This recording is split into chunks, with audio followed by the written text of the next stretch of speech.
So guys, इसके पहले video में हमने आपको हैश टू हैव टू का स्ट्रक्चर बताया हुआ था। I have told you the structure of has to have to, had to have to etcetera. और आज हम उसका इम्प्लीमेंटेशन बताएंगे, एप्लीकेशंस बताएंगे, मतलब उसका कैसे, मतलब एक सेंटेंस से दूसरे सेंटेंस में भी हमने एक सेंटेंस को दूसरे सेंटेंस में टेंस थ्रू, मैंने प्रेजेंट पास्ट में, पास्ट को फ्यूचर में कैसे कन्वर्ट करना है बताया था।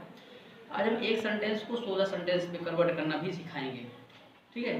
तो लेट्स स्टार्ट। तो जो इसका स्ट्रक्चर है हमने पहले बता दिया। स्ट्रक्चर इसका है subject plus has to, have to, oblique had to, oblique would have to, would have to plus verb first form plus object plus other word.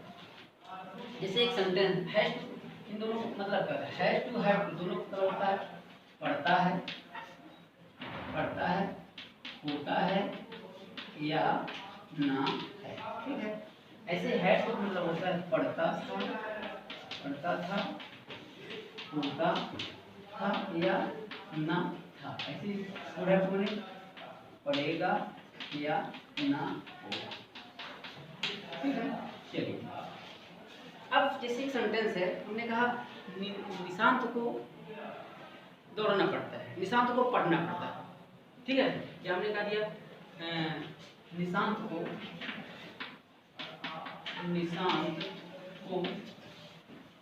पढ़ना पड़ता है, पढ़ना पड़ता है, ये एक सेंटेंस, निशांत को पढ़ना पड़ता है। तो सबसे पहले किसकी इमेज बनाएंगे, सब्जेक्ट की इमेज बनाएंगे। अब सवाल पैदा होता है कि इस प्रकार के सेंटेंसेस कब आते हैं, when this types of sentences कब।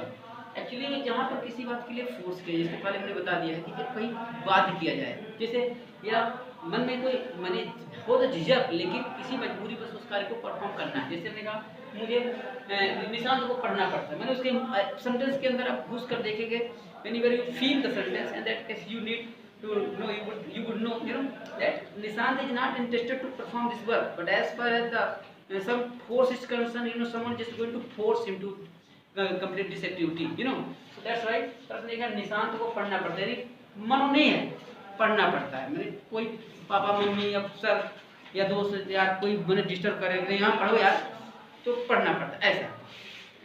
चलते हैं। तो निशांत सबसे पहले किसके लिए बनाएंगे, सब्जेक्ट की, यानी निशांत। हमने सबसे पहले क्या कर दिया, निशांत। उसके बाद अब सवाल कहता है कि पढ़ता है, तो पढ़ता है नहीं, प्रेजेंट की बात है, ठीक है। तो पहले बता दिए, इसके बाद देख लेते हैं। जैसे हमारा सब्जेक्ट ही, सी, इट या किसी व्यक्ति वस्तु का नाम हो, तो वहां पर अपन को हैश टू का प्रयोग करना है। और अगर हमारा सब्जेक्ट आई, वी, यू, दे या बहुत बॉय, गर्ल्स ऐसे हो, ठीक है, तो अपन को वहां पर हैव टू का प्रयोग करना है। ये और ही सरल है, ठीक है। अच्छा, तो अब सबसे पहले अपन निशांत, यानी सब्जेक्ट निशांत है ना। तो सवाल पैदा तो हम सब्जेक्ट जाने कैसे। बात में क्रिया के पहले अगर कौन या किसने का प्रश्न किया जाए, तो जो उत्तर आता है ना, वो सब्जेक्ट होता है। जैसे हमने कहा निशांत को पढ़ना पड़ता है, कौन या किसे, किसे पढ़ना पड़ता है, निशांत को, यानी सब्जेक्ट हो गया, है ना। तो यहाँ पर सब्जेक्ट की पहचान हो गई, कौन या किसने, किसने का हमने प्रश्न किया, तो जो उत्तर आएगा वो अपन क्या हो जाएगा, सब्जेक्ट हो जाएगा, ठीक है। तो निशांत हो गया। अब उसके बाद क्या है, has to, have to, had to. अब यहाँ पर पढ़ता है लिखा हुआ है, तो पढ़ता है हैज टू या हैव टू माने ही होता है। तो सवाल करते किसके साथ हैज टू लगाऊं, किसके साथ हैव टू लगाऊं।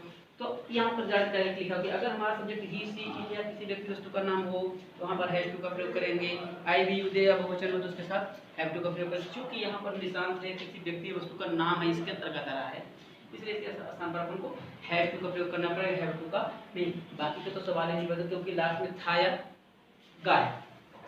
तो सबसे पहले निशांत के बाद हमने हैव टू पर में हैज टू का प्रयोग किया, निशांत हैज टू, ओके। उसके बाद अब यहाँ तक तो अपन हो गए। अब verb first form plus object, verb यानी क्रिया, क्रिया की पहचान होती है, पहचान के ठीक पहले जो शब्द आता है वो क्रिया होती है। यानी पहचान में पढ़ता है, जिसके पहले क्या आई है, पढ़ना है, यानी पढ़ना क्या है, इसकी क्रिया हो गई, यानी पढ़ना का है रीड वन, तो निशांत हैज टू रीड। उसके बाद ऑब्जेक्ट, अब ऑब्जेक्ट इसमें हालांकि है नहीं, पर हम ऑब्जेक्ट की पहचान बता देते हैं कि अगर क्रिया के ठीक पहले अगर क्या या किसको का प्रश्न किया जाए, तो जो उत्तर आता है वही ऑब्जेक्ट होता है। जैसे अगर यहाँ होता इंसान को अंग्रेजी पढ़नी पड़ती है, अंग्रेजी पढ़नी पड़ती है, तो यहाँ पर होता पढ़ती है ना, या तो यहाँ पर हो जाता किसको पढ़नी पड़ती है, क्या या किसको, तो क्या पढ़नी पड़ती है, अंग्रेजी पढ़नी पड़ती है, ठीक है। तो यहाँ पर जो क्या वर्ड होगा वो किसकी पहचान हो जाएगी, ऑब्जेक्ट की, है ना। यहाँ कौन या किसने, ये सब्जेक्ट की पहचान कौन या किसने है, क्या या किसको जो है, जैसे राम ने रावण को मारा, एक सेंटेंस से आ जाता, बता देता हूँ। जैसे एक सेंटेंस है राम ने रावण को मारा, आप एक पहचान बता देता हूँ। राम ने रावण को मारा, तो क्रिया यहाँ पर मारा है, अगर मारा के पहले क्या लगाएंगे, तो क्या मारा नहीं आ रहा है, किसको मारा, रावण को मारा, तो रावण यानी ऑब्जेक्ट हो गया, यानी क्या के प्रश्न करने पर क्या आ गया, अंग्रेजी आ गया। अगर इसमें लिखा होता तो अब किसको प्रश्न करने पर क्या आ जाएगा, व्यक्ति का, तो यानी क्या का प्रश्न करने पर हमेशा ही व्यक्ति का नाम आता है, वो वस्तु का, और किसको प्रश्न करने पर व्यक्ति को। जब व्यक्ति का नाम आए तो इनडायरेक्ट स्पीच, और इनडायरेक्ट क्या कहने ऑब्जेक्ट, और यदि वस्तु का नाम आए तो उसको डायरेक्ट ऑब्जेक्ट कहते हैं। ये अगले स्टेप में आवश्यकता पड़ेगी, इसलिए हम यहाँ पर, तो निशांत हैज टू रीड। अब सेंटेंस का कन्वर्जन बता रहे हैं, I am just going to tell you how to convert the sentences, है ना। अब ये तो सिंपल सेंटेंस हो गया, इसका स्ट्रक्चर क्या होगा, सबसे पहले सब्जेक्ट, उसके बाद हैज टू या have to plus first form plus object plus other word. एक टेंस का है, एक ही टेंस का है, इसलिए एक टेंस में कन्वर्ट करते हैं, ठीक है। अब दूसरा बात क्या बनेगा, निशांत को पढ़ना पड़ता है, दूसरा बात बनेगा क्या निशांत को पढ़ना पड़ता है, क्या निशांत को पढ़ना पड़ता है। अब देखिएगा यहाँ प्रश्नवाचक वाक्य, यदि प्रश्नवाचक वाक्य शुरू में आया है ना, तो प्रश्नवाचक वाक्य अगर शुरू में आया हो तो उसको इंट्रोगेटिव सेंटेंस एस्नोटाइप बोलते हैं।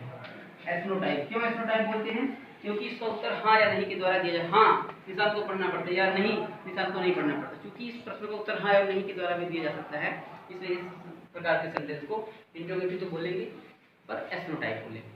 इसको हिंदी में प्रश्नवाचक वाक्य शुरू में आने पर बोलते हैं। अब जब इसका स्ट्रक्चर बनाएंगे तो स्ट्रक्चर में ये स्ट्रक्चर यही रहेगा, थोड़ा सा जो हेल्पिंग वर्ब है ये शुरू में आ जाएगी, बस रूल है कि अगर किसी भी वाक्य में दो हेल्पिंग वर्ब, जैसे हैज टू दो हो गई, हैव टू एक ये दो एक ये, ऐसे तो सिर्फ पहले नंबर की जो सहायक क्रिया होगी क्या के लिए सिर्फ वही आएगी और टू वहीं पर आ जाएगा, यही बस नियम है ना। तो हैज या हैव क्या होगा, सब्जेक्ट में पहले आ जाएगा, तो सबसे पहले हैज या have plus subject plus to plus verb first form plus object plus other, ये आपका स्ट्रक्चर हो गया।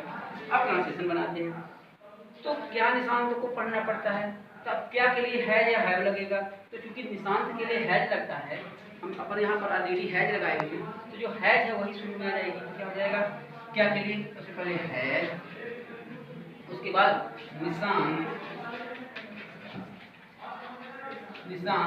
उसके बाद अब जो हैज टू था तो हम हैज उठाकर जब यहाँ रख दिए तो वहाँ पर टू बच गया, तो वही हैज निशांत टू फिर रीड, ये हो गया आपका, ठीक है। तो ये दो सेंटेंस हो गए। अब एक और चीज, तीसरी भी चीज है जिसको यहीं पर क्लियर कर देते हैं। ये तो हमने बता दिया प्रश्नवाचक वाक्य हैव के साथ, एक डू डज के साथ भी बनता है, बहुत मस्त है ना। तो रूल से सिर्फ इतना है कि अगर यहाँ पर हमने हैज रख दिया, वहाँ पर डू और डज हो जाएगा, plus subject plus have to plus verb first form plus object plus other word हो जाएगा। सिर्फ इतना सा नियम है कि अगर हैज लगा हो तो डज लगा देंगे, अगर हैव लगा हो तो डू लगा देंगे, और सब्जेक्ट के बाद दोनों स्थितियां, यहाँ पर हैज आए चाहे डू आए, सॉरी चाहे डू आए चाहे डज आए चाहे डिड आए, ठीक है, लेकिन सब्जेक्ट के बाद अपन को हैव ही लगाना पड़ेगा, क्योंकि डिड वाला अगले स्टेप में आना है, उसको हम बाद में क्लियर कर देंगे, अपन यहाँ पर सुन लेते हैं।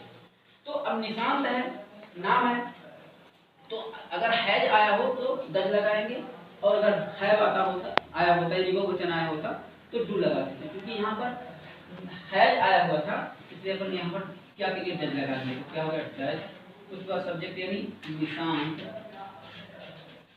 देन निशांत। अब जो वहां पर एक्चुअली में सिंपल सेंटेंस में हैज था, जब हमने टू डज लगा दिया है, ध्यान रखने की बात ये है कि यहाँ पर दोनों ही, ये भी सही है, has Nishant to read the book और does Nishant have to read the book, दोनों ही सही है। पर क्योंकि प्रेजेंट ट्रेंड में यही चल रहा है, इसलिए अपन को इसको बहुत ध्यान से समझना पड़ेगा। ठीक है, तो सिर्फ अगर यहाँ पर अगर हैज आया हो तो हैज आया हो तब भी अपन को यहाँ डज लगाने के बाद यहाँ हैव लगाना पड़ेगा। यदि यहाँ पर हैव आया होता है, यहाँ पर हैव कब आएगा, जब कोई आई भी यू जैसा है तभी अपन यहाँ डू लगाने के बाद यहाँ हैव लगाना पड़ता। अगर यहाँ पर हैड आया होता तो यहाँ पर डिड चला जाता और फिर भी यहाँ पर हैव यानी जो ओरिजिनल फॉर्म है वो हैव ही उसको लगाना पड़ता है। तो डज निशान, उसके बाद हैव, फिर टू, फिर रीड, ये हो जाएगा। ठीक है, अच्छा नेक्स्ट मिटाते हैं। तो अभी तो हमने ये बताया कि आपको कि प्रश्नवाचक वक्त शुरू में आने पर, यानी यदि वाक्य में क्या आ जाए तो कैसे बनाते हैं। अब प्रश्नवाचक वक्त बीच में आने पर कैसे बनाएंगे ये देखते हैं। जैसे एक सेंटेंस है, जैसे हमने कहा राम को अंग्रेजी बोलनी पड़ती है या निशांत को अंग्रेजी बोलनी पड़ती है या इस निशांत को पढ़ना पड़ता है ना। तो हमारा जो सेंटेंस है निशांत को पढ़ना पड़ता है ना। तो निशांत को क्यों पढ़ना पड़ता है, ये आपका सेंटेंस निशांत को क्यों पढ़ना पड़ता है। अब जब ट्रांसलेशन बनाएंगे तो जिसका स्ट्रक्चर बनेगा तो सबसे पहले सब्जेक्ट, उसके बाद हैज टू, सॉरी अब देखते हैं निशांत को क्यों पढ़ना पड़ता है ना। तो जो सिंपल का स्ट्रक्चर था उसी में हम थोड़ा सा उसी में मॉडिफिकेशन कर देते हैं, है ना। सबसे पहले जो आपने यहाँ पर लिखा था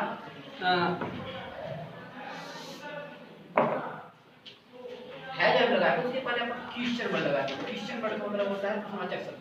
उसके बाद हैज या हैव की इमेज बनाई जाएगी।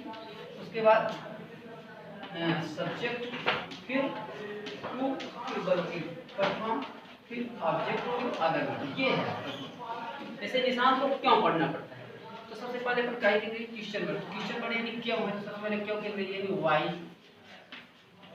ठीक है, उसके बाद हैज या हैव, तो चूंकि निशांत नाम है, पहले बताया जा चुका कि अगर नाम हो यानी किसी व्यक्ति का नाम हो तो उसके साथ हैज का प्रयोग किया जाता है, व्हाई हैज। फिर तीसरे नंबर पर सब्जेक्ट यानी Nishant, why has Nishant, why has Nishant. फिर to read the, why has Nishant, why has Nishant to read, और ऑब्जेक्ट तो है नहीं। ठीक है, ये हमने कर दिया। अब इसमें एक नई चीज, अब डूडल के साथ कैसे कन्वर्ट करेंगे। तो आपको वाई ये प्रश्नवाचक शब्द वहीं पर रहेगा जहाँ है, जब वहाँ पर क्या आ जाएगा डज आ जाएगा, क्योंकि अगर नाम हो तो डज होगा। उसके बाद सब्जेक्ट, उसके बाद वाई है निशान, वाई डज निशान, हैव टू रीड, यानी इसका स्ट्रक्चर बनेगा क्वेश्चन वर्ड प्लस डू या does plus subject plus have to plus perfect form plus object plus other. अब यहाँ पर हमने क्या लिखा है निशांत को क्यों पढ़ना पड़ता है। तो यहाँ पर हम क्यों के क्यों,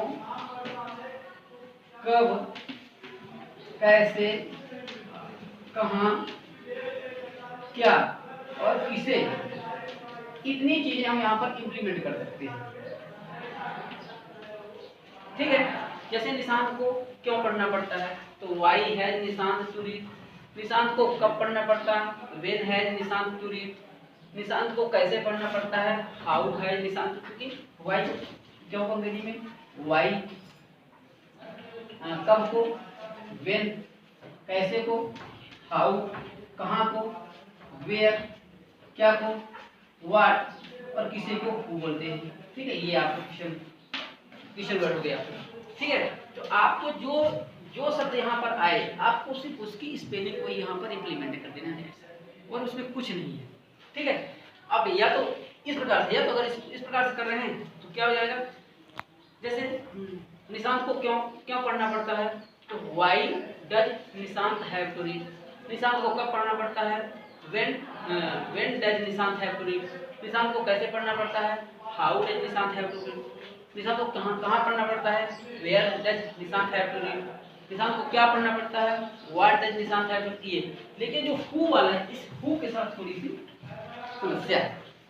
जब हु का प्रयोग करेंगे तो हु के साथ जैसे हु, तो हु हैज टू, जैसे अब यहाँ पर जब आप किसे पढ़ना पड़ता है, जब ये किसे वाला जब आप बनाएंगे आप, तो यहाँ पर जब आप बनाएंगे किसे पढ़ना पड़ता है, तो यहाँ पर आप बनाएंगे तो किसे पढ़ना पड़ता है, तो सबसे पहले अब यहाँ पर आपका निशान सब्जेक्ट तो है नहीं, तो सबसे पहले हु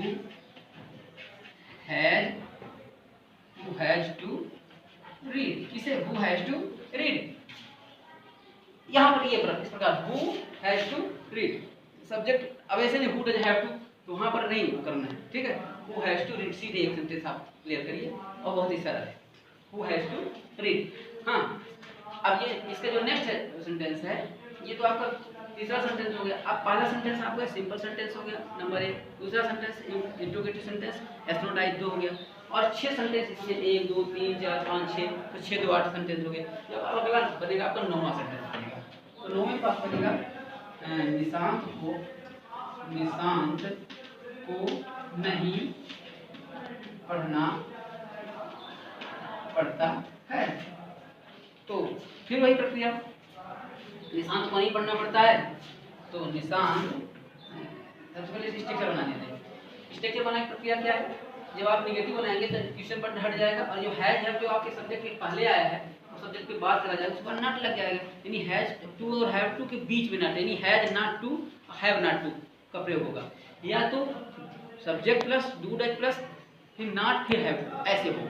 क्लियर करते हैं, तो इसका स्ट्रक्चर बनेगा subject plus has have plus not plus to plus verb first form plus object plus other word, ये या तो subject plus do does plus not plus have to plus verb first form plus object plus other word, यानी दोनों ही structure आपके follow होंगे। जैसे निशांत को नहीं पढ़ना पड़ता है, तो सब क्या हो जाएगा, निशांत सब्जेक्ट यानी निशांत फिर अब निशांत व्यक्ति का नाम है, उसके साथ हैज लग जाएगा, निशांत हैज, फिर नॉट, हैज में हैज लग गया, फिर नॉट, फिर प्लस टू, फिर फर्स्ट फॉर्म यानी पढ़ना, यानी Nishant has not to read, ये हो गया। तो बहुत ही सरल है। अब फिर मिटाते हैं, फिर आगे मिटाते हैं। सो अब फिर तो अभी 4 सेंटेंस हो गए, सिंपल, इंट्रोगेटिव एथनोटाइप, इंट्रोगेटिव डबल टाइप, निगेटिव। पश्चिमा है इंट्रोगेटिव इंट्रोगेटिव एथनोटाइप, यानी प्रश्नवाचक सही नकारात्मक शुरू में आने पर, जैसे हमने कहा क्या निशांत को पढ़ना पड़ता है, पढ़ना पड़ता है, क्या निशांत को पढ़ना पड़ता है। अब यहाँ पर अपन स्ट्रक्चर बनाएंगे, तो क्या के लिए सबसे पहले अपना हैज या हैव प्लस निशांत यानी subject plus to plus verb first form plus क्या निशांत को नहीं पढ़ना पड़ता, इंट्रोगेटिव नेगेटिव है ना, सर हैज है plus subject plus not plus to plus verb first form plus object plus other, ये हो गया स्ट्रक्चर। एक सब स्ट्रक्चर हो गया डू डज के साथ do does plus subject plus not plus have to plus verb first form plus object plus other, है ना। तो क्या निशांत को नहीं पढ़ना पड़ता है, तो सबसे पहले क्या के लिए इधर से निशांत है तो नाम है तेरी हैज लग जाएगा, तो सबसे पहले निकली है, फिर उसके बाद सब्जेक्ट यानी निशांत है, निशांत फिर not to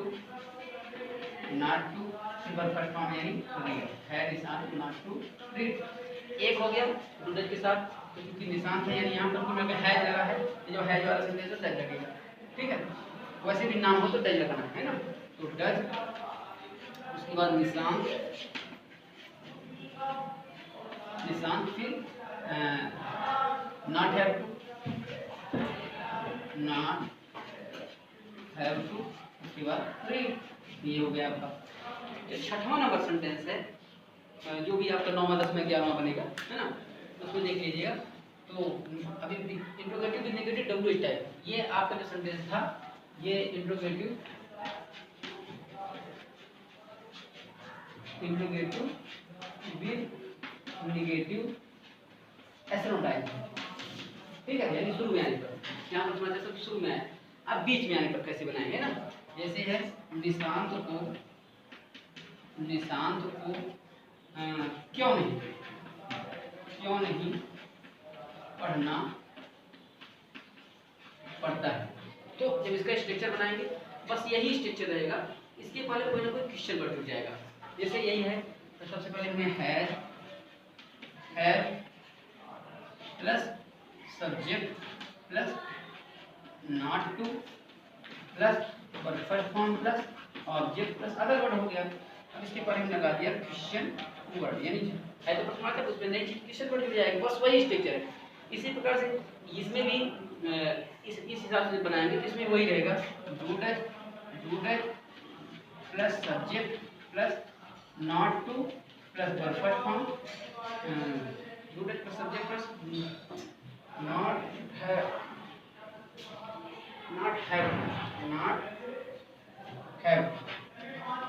have to plus verb first form plus object plus other, ये हो जाएगा।